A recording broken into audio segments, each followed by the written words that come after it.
3월 17일 화요일 새벽을 하나님께 올리겠습니다. 하나님 말씀 받겠습니다.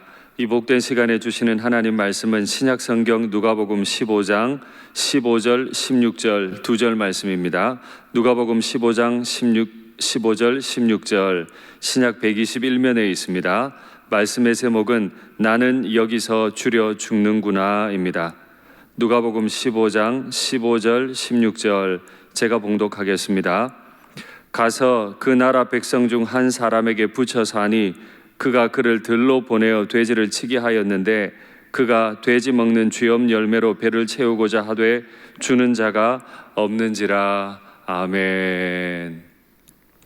사랑합니다.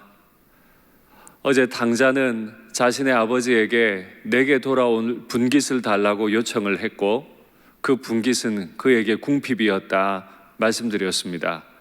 아버지를 떠나면 잘 살 수 있을 줄 알았는데, 아버지를 떠나면 진짜 내가 원하는 대로 살 수 있을 줄 알았는데 그렇게 되질 못했어요.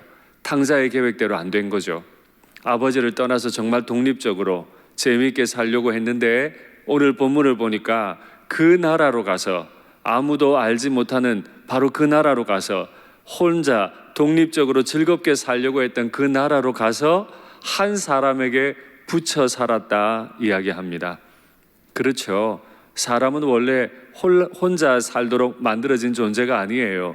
하나님을 의지하도록 만들어졌고 또 아내를, 남편을 의지하도록 만들어진 것이 사실입니다.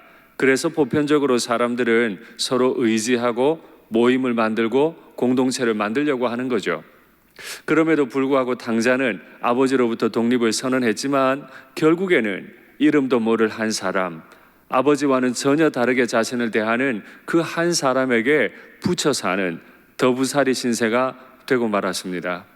아버지는 그에게 좋은 것을 주었지만 그 한 사람인 그 당자에게 준 것은 들로 나가서 돼지를 치라. 그래야 네가 먹고 살 거다. 아마 이런 이야기겠죠. 돼지에 대해서 알고 계십니다마는 유대인들은 돼지를 경멸했습니다. 그렇기 때문에 이스라엘 경내에는 돼지가 한 마리도 없었어요. 돼지에 관해 들어는 봤어도 실제로 만져볼 가능성은 전무했습니다. 그런 그가, 아버지의 생명값 가지고 나갔던 그가 이제는 돼지가 죽지 않도록 보호해야 하는, 돼지를 길러야 하는 정말 무지막지한 신세의 전락이 일어나고 말았죠. 돼지를 치는 존재, 돼지를 보호해야 하는 존재, 이스라엘인들이 상상할 수 있는 최고로 몰락한 모습이 아닐까 싶어요. 아마 돼지를 치다가 배가 고팠는지 줄여서 무언가라도 먹고 싶었는데 먹을 것이 없으니까 돼지들이나 먹는 쥐엄 열매라도 먹으려고 했어요. 그런데 그나마도 주는 자가 하나도 없었다. 아버지의 집에서는 고민할 필요가 없었죠. 이미 아버지께서 온갖 좋은 것을 다 주셨거든요. 마음껏 누릴 수 있게 해주었거든요. 그러니까 무언가를 더 달라고 말할 필요가 없었어요. 그런데 독립을 선언하고 아버지를 떠나고 나니까 돼지가 먹는 쥐엄 열매도 못 먹는 신세, 그러니까 쉽게 이야기하면 돼지보다 못한 신세로 전락하고 말았다는 겁니다. 이제 줄여 죽게 된 거예요. 이러려고 나온 게 아니에요. 잘 살아보고 싶었어요. 정말 멋지게 자기 인생 그림 그리며 살아가 보고 싶었는데 정말 내가 원하지 않는 방향으로 잘못됐어요. 이제 탕자 어떻게 살아야 되죠? 이제 뭘 하며 어떻게 살아야 되는 거예요? 이 이야기에 대해서 바울의 이야기를 한번 생각해 봅니다. 로마서 6장 23절을 가지고 한번 이해해 보시죠. 6장 23절에 보면 전에 너희가 너희 지체를 부정과 불법에 내주었다.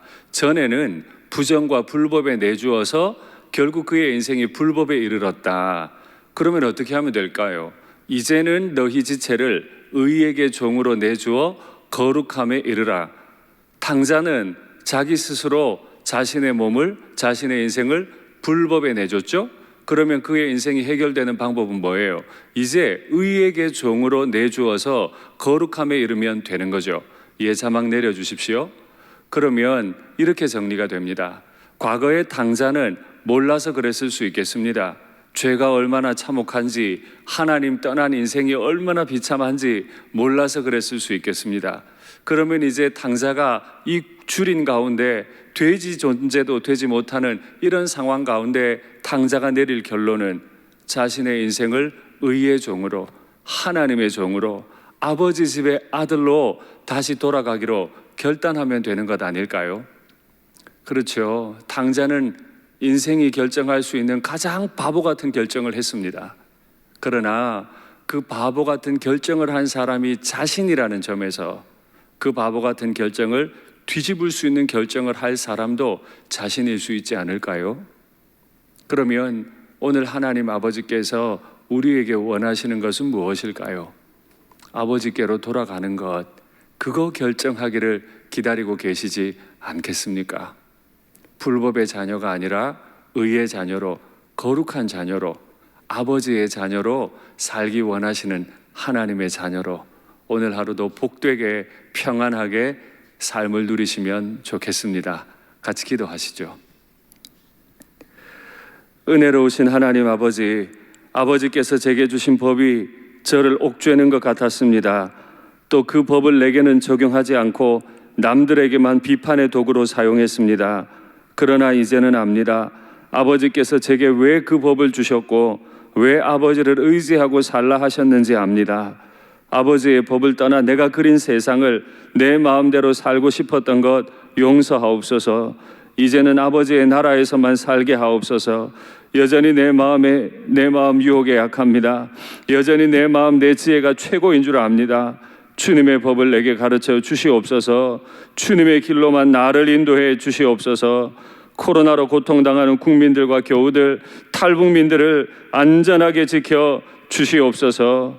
4.15 총선 통해 국민들을 평안의 땅으로 인도할 참지혜, 바른 지혜를 가진 지도자가 세워지게 해 주시옵소서. 주 예수님의 이름으로 기도하옵나이다. 아멘.